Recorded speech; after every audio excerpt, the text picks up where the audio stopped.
ఇటు తెలుగుదేశం అటు జనసేన నాయకులకు కార్యకర్తలకు పేరు పేరున మనస్ఫూర్తిగా నమస్కారాలు, ధన్యవాదాలు. మొట్టమొదటిసారిగా నూతన సంవత్సరం 2024 5 సంవత్సరాలు నరకాన్ని అనుభవించాం. నరకం అంటే తెలియదుగా, నరకాన్ని అనుభవించాం.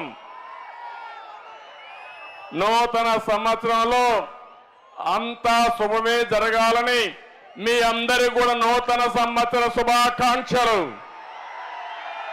మళ్ళీ సంక్రాంతి వస్తా ఉంది, తెలుగువారి పెద్ద పండుగ. అడ్వాన్స్ గా సంక్రాంతి శుభాకాంక్షలు కూడా మీ అందరికీ తెలియజేస్తున్నా. ఒక పక్క నూతన సంవత్సరం, ఇంకో పక్క సంక్రాంతి. ఈ సందర్భంగా మనం అందరం సంకల్పం చేయాలి.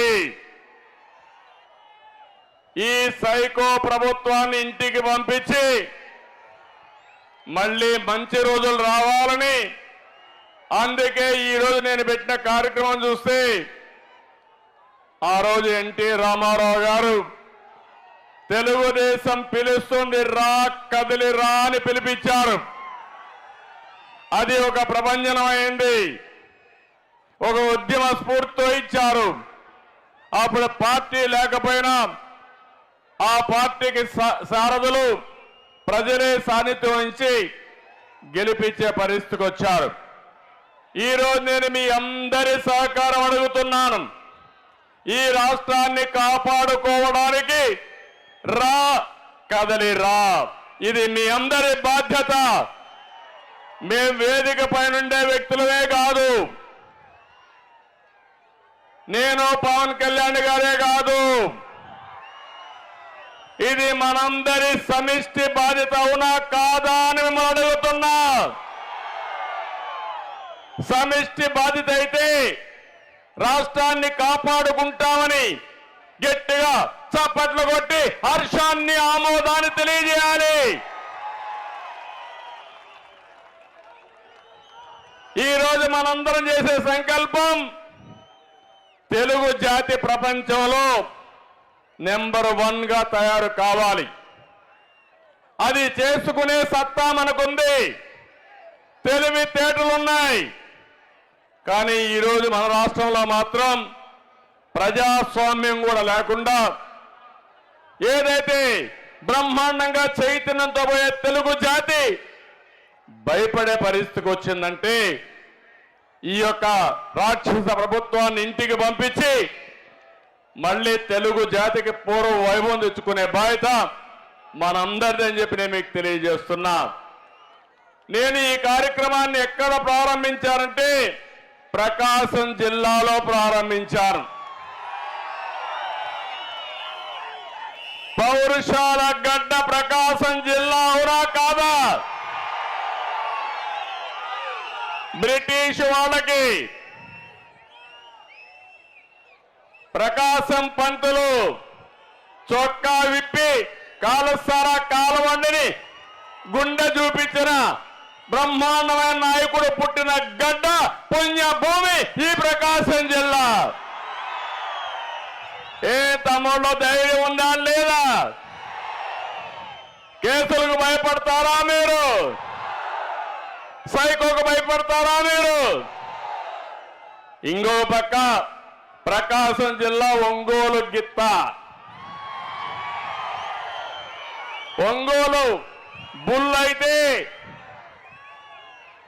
మన దేశంలో కొంతవరకు పాపులారిటీ రాలేదు. కానీ ఈరోజు మీరు చూస్తే బ్రెజిల్లో ఒంగోలు గిత్త బ్రహ్మాండంగా పరిగెత్తా ఉంది తమ్ముళ్ళు, అది వాస్తవం. నేను 2002 నాస్కాట్ మన నేషనల్ గేమ్స్ పెట్టాం. ఆ రోజు ఒంగోలు గిత్తని నాస్కెట్ కింద వీరా అని పేరు పెట్టి ప్రమోట్ చేసిన పార్టీ తెలుగుదేశం పార్టీ.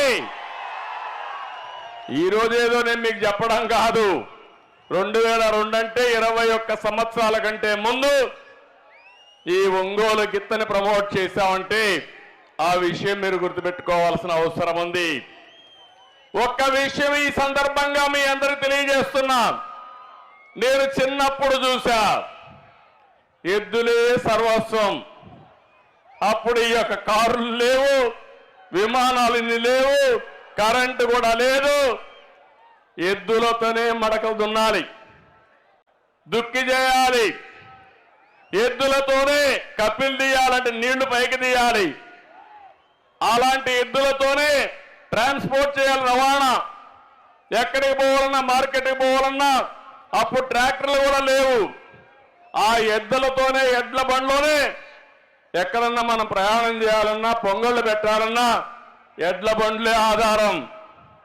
అలాంటి రోజుల నుంచి ఈ రోజుకి మార్పు చూస్తే కార్లు వచ్చాయి, డ్రైవర్లెస్ కార్లు వచ్చేసాయి. కారులో డ్రైవర్ కూడా అవసరంలా, కారు ఎక్కి కంప్యూటర్ ఆన్ చేస్తే ఏ ఊరికి పోవాలో, ఏ ఇంటికి పోవాలో నేరుగా వెళ్ళే రోజులు వచ్చాయి. కానీ ఇంకా పేదరికం ఉంది తమ్ముళ్ళు, ఆ విషయం మీరు గుర్తుపెట్టుకోవాల్సిన అవసరం ఉంది. మన భవిష్యత్తు మన చేతుల్లో ఉంది, అవునా కాదా అని మిమ్మల్ని అడుగుతున్నా.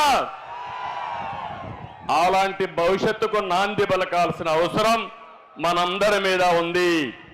ఇంకో పక్క ఇదే ప్రకాశం జిల్లా గెలాక్సీ గ్రనైట్.